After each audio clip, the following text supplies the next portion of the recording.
ಸ್ನೇಹಿತರೆ ಎಲ್ಲರಿಗೂ ನಮಸ್ಕಾರ. ಹೇಗಿದ್ದೀರಿ ಎಲ್ಲರೂ?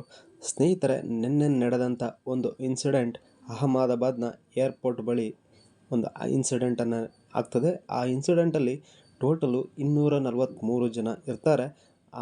ಅದರಲ್ಲಿ ಒಬ್ಬರು ಸರ್ವೈವ್ ಆಗ್ತಾರೆ ಸ್ನೇಹಿತರೆ. ಅದರಲ್ಲಿ ಸರ್ವೈವ್ ಆದಂಥ ವ್ಯಕ್ತಿ ಅವರು ಕಿಟಕಿಯಿಂದ ಹೊರಗಡೆ ಬಂದಿರ್ತಾರೆ ಅಂತ ಎಲ್ಲರೂ ನೋಡಿರ್ತೀರಿ.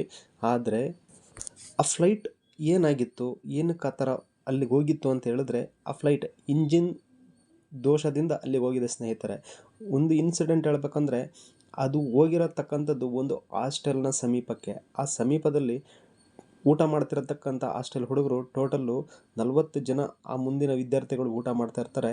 ಆ ವಿದ್ಯಾರ್ಥಿಗಳ ಜಾಗಕ್ಕೆ ಅದು ಸ್ಟ್ರೈಟ್ ವೇ ಹೋಗ್ತದೆ. ಅದರಲ್ಲಿ 5 ಜನ ವಿದ್ಯಾರ್ಥಿಗಳು ಸಾವನ್ನಪ್ತಾರೆ ಸ್ನೇಹಿತರೆ.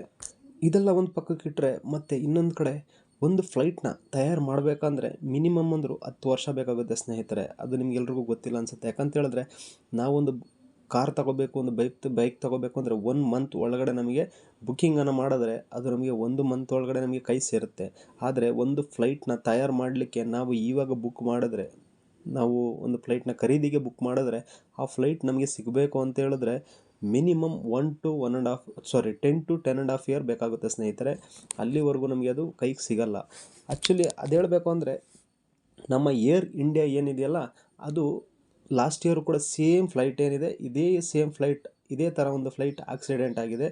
ಸೇಮ್ ಕಂಪನಿ ಫ್ಲೈಟ್, ಇದು ಕೂಡ ಸೇಮ್ ಫ್ಲೈಟ್ ಆಗಿರೋದ್ರಿಂದ ಒಂದು ತಾಂತ್ರಿಕ ದೋಷದಿಂದ ಆಗಿದೆ ಅಂತಲೇ ಹೇಳ್ಬೋದು.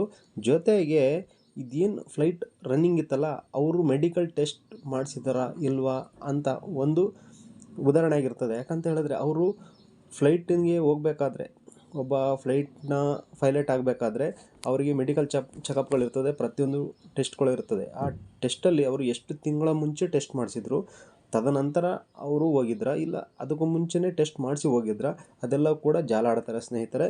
ಜೊತೆಗೆ ಅಲ್ಲಿ ಏನದು ಹೇಳಂತ ಹೇಳಿದ್ರೆ, ಇಂಜಿನ್ ಕಂಟ್ರೋಲ್ ತಪ್ಪಿ ಆಗಿದೆ ಅಪಘಾತ ಅಂತೇಳಿ ಹೇಳ್ತಾರೆ. ಬಟ್ ಅದು ಇಂಜಿನ್ ಕಂಟ್ರೋಲ್ ತಪ್ಪಿ ಆಗಿರ್ಬೋದು, ಬಟ್ ಅವರು ಬೇಗ ಒಂದು ಇಂಜಿನ್ನ ತಯಾರು ಮಾಡಲಿಕ್ಕೆ 10 ವರ್ಷ ಟೈಮ್ ತೊಗೊಳ್ಬೇಕಾದ್ರೆ, ಆ ಫ್ಲೈಟ್ನ ತಯಾರು ಮಾಡಲಿಕ್ಕೂ ಜೊತೆಗೆ 10 ವರ್ಷ ಟೈಮ್ ತೊಗೊಳ್ಬೇಕಾದ್ರೆ ಆ ಫ್ಲೈಟ್ನಲ್ಲಿ ಇರುವಂಥ ದೋಷದಿಂದ ಆಗಿದೆ ಅಂತ ಹೇಳ್ತಾರೆ. ಬಟ್ ಅಲ್ಲಿರುವಂಥ ಒಬ್ಬ ಇಂಜಿನಿಯರ್ ಹೇಳಿರೋ ರೀತಿ ಪ್ರಕಾರ,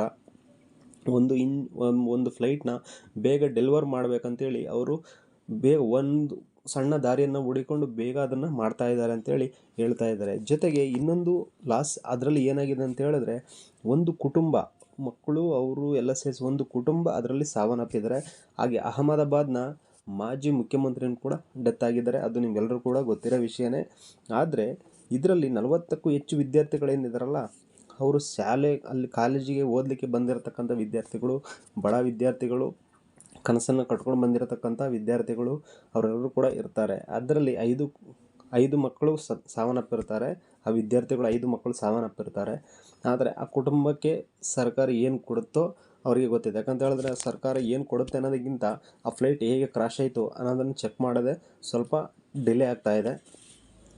ನೋಡೋಣ ಮುಂದೆ. ನಮ್ಮ ಏರ್ ಇಂಡಿಯಾ ಏನಿದೆಯಲ್ಲ, ಏರ್ ಇಂಡಿಯಾ ಇದರಲ್ಲಿ ಸ್ವಲ್ಪ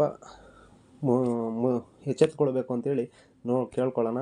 ಆದಷ್ಟು ಬೇಗ ಎಲ್ರಿಗೂ ಶಾಂತಿ ಸಿಗಲಿ ಅಂತ ಕೇಳ್ಕೊಳ್ಳೋಣ. ಥ್ಯಾಂಕ್ ಯು, ಧನ್ಯವಾದಗಳು. ಹಾಗೆ ನಮ್ಮ ಚಾನಲನ್ನು ಸಬ್ಸ್ಕ್ರೈಬ್ ಮಾಡಿ, ಪಕ್ಕದಲ್ಲಿರುವಂಥ ಬೆಲ್ ಐಕನನ್ನು ಕ್ಲಿಕ್ ಮಾಡಿ. Thank you.